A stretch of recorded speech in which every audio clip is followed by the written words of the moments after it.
आपकी पार्टी की तरफ से ट्वीट है, उसमें सीधे सीधे कहा जा रहा है कि बीजेपी ऐसी घटनाओं को अंजाम दिलवा रही है, करवा रही है। ऐसे तरीके से आप ये आरोप तो लगा सकते थे, लेकिन सीधे अक्यूज बनाया आपने कि ये बीजेपी ही करवा रही है।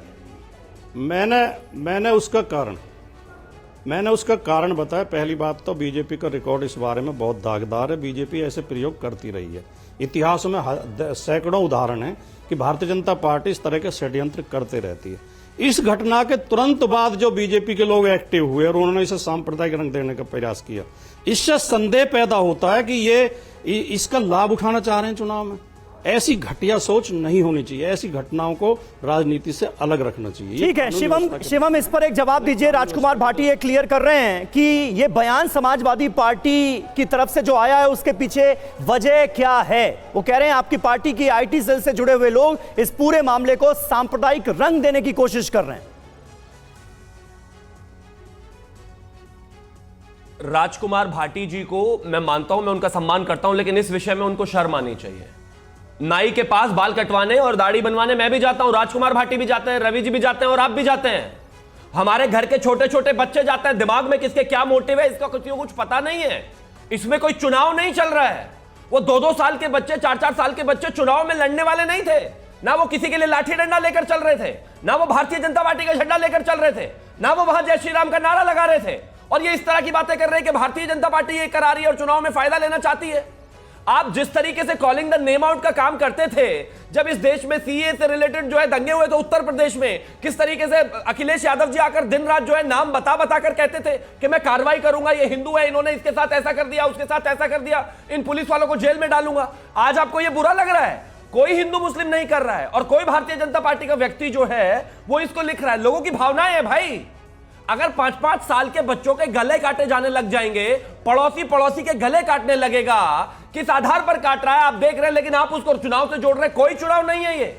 किसी के घर में भी ये हो सकता है और किसी के साथ भी ये हो सकता है।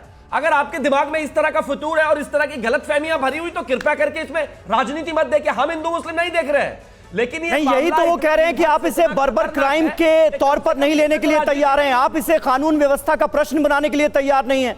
आप इस पर सांप्रदायिक राजनीति कर रहे हैं और इसका चुनावों में फायदा लेने की कोशिश कर रहे हैं। शिवम, एक लाइन में इसका जवाब।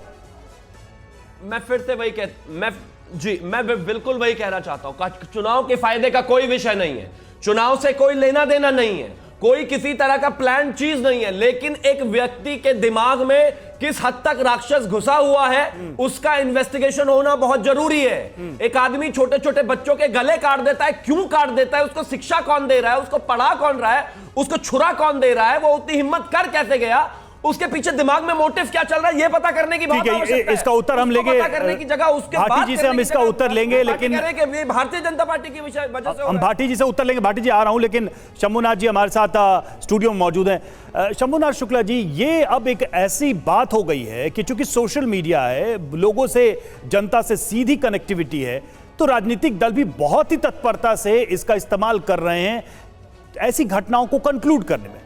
ये सारे बयान तो कंक्लूसिव ही दिखाई दे रहे हैं। जांच चल रही है, अभी मामले में खुद परिवार तक को मोटिव नहीं पता, लेकिन दलों को, नेताओं को सबका सब मोटिव पता है। ये अद्भुत नहीं लगता आपको? देखिए रवि जी, ये एक सामान्य अपराध की घटना है। दुर्भाग्य ये है कि जो पार्लर चला रही थी महिला, वो हिंदू है और जो सामने से जिन लोगों ने हमला किया उनको मुसलमान बताया जा रहा है। दोनों आमने सामने थे, पड़ोसी थे, दोनों में दुश्मनी थी या और कोई रंजिश थी, अभी कुछ भी नहीं पता। ना हत्या का कोई मोटिव पता है ये भी। और अगर अच्छे रिश्ते थे, वो घर में इसलिए आए कि भाई एक चीज जो चुकी हमने एफआईआर दिखाई है, उसमें एफआईआर के आधार पे हम कह रहे हैं कि उसमें यह है कि वो घर आए तो उनको चाय पानी पूछा गया। हाँ, पैसा लेने, मतलब कि दुश्मनी तो नहीं थी, उन्होंने पैसे मांगे तो पैसे देने का ऑफर किया गया। तो ये दुश्मनी वाला एंगल तो सही में नजर नहीं आ रहा। इसका मतलब कोई शत्रुता नहीं थी और वो सहज रूप से घर आए, बातचीत होती रही, तो ऐसी स्थिति में अपराध हुआ। और चूंकि ये बताया ना, दुर्भाग्य हो गया कि एक तरफ तो हिंदू है, एक तरफ मुसलमान बताया जा रहा है। इसको बहुत ज़्यादा उछाला जा रहा है और सारी राजनीतिक पार्टियां इसको सांप्रदायिक रंग देने की कोशिश की रही हैं। जैसे भाटी जी ने कहा, मैंने उनकी बात नोट की कि वो भाजपा का आईटी से लगातार ये प्रचार कर रहा है कि मुसलमान ने हमला किया है। ये भी गलत बात है, क्योंकि अगर ऐसा प्रचार किया रहा है तो बहुत ही निंदनीय है। वो मुसलमान ने हमला नहीं किया। क्या मुसलमान ने हमला किया? क्या उसको गुस्साया गया? क्या वजह है? अभी जब तक पुलिस का कोई फ्रेमवर्क पता न चल सके वजह क्या थी, मोटिव क्या थी, तब इस तरह की कोई भी सांप्रदायिक रंग न दिया जाए तो शायद घटना की तय में पहुंचा जा रहा है। तो इसमें खुद बीजेपी और एसपी दोनों को बहुत सावधान रहना चाहिए। चुनाव का मौका है और बदायूं में कुछ ज़्यादा ही अपराध होते हैं। 2014 में 2 दलित किशोरियों के साथ रेप हुआ था, अभी 2021 में भी वहाँ पर एक प्रौढ़ महिला के साथ रेप हुआ है। यानी गैंग रेप की घटनाएं भी होती हैं, अपराध भी कुछ ज़्यादा ही होते हैं। तो बदायूं को लेकर के कुछ अलर्ट रहना चाहिए।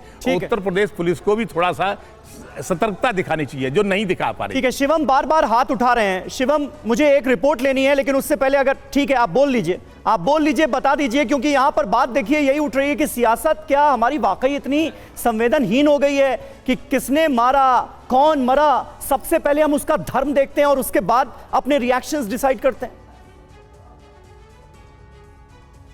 नहीं, एब्सोल्युटली नॉट। मैं मानता हूं बिल्कुल ऐसा होना नहीं चाहिए, मैं मानता हूं ये बिल्कुल गलत है। हाँ। लेकिन अब आप मुझे एक चीज बताइए, अगर गला काटने वाले का नाम साजिद और जावेद है तो लोगों को दर्द क्यों है?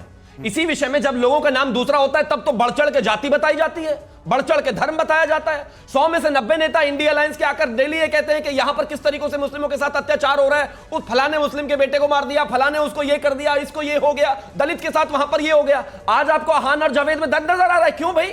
जो घटना जिस तरीके से हुई है उस तरीके से बताइए, बड़ा चलाकर मत बताइए। और मैं भी नहीं बता रहा हूं और किसी को नहीं बतानी चाहिए, लेकिन इस बात से बचा भी नहीं जा सकता कि ये 2 नाम गलती से यही हैं और इसको ना आप बदल सकते हैं ना मैं बदल सकता हूं। ये तो आपको तब सोचना चाहिए जब दूसरी तरफ से कुछ ऐसा होता है तो बढ़ चढ़ के बताया जाता है कि हिंदुस्तान में मुस्लिम सेफ नहीं है, उनके साथ ऐसा हो रहा है, उन पर अत्याचार हो रहा है, उनको मारा जा रहा है, उनको पीटा जा रहा है, दलितों के साथ ये हो रहा है। वहां पर नाम जरूरी है। बिल्कुल सही बात है। ये सवाल दोनों तरफ के लिए था, दोनों तरफ के लिए ये सवाल था।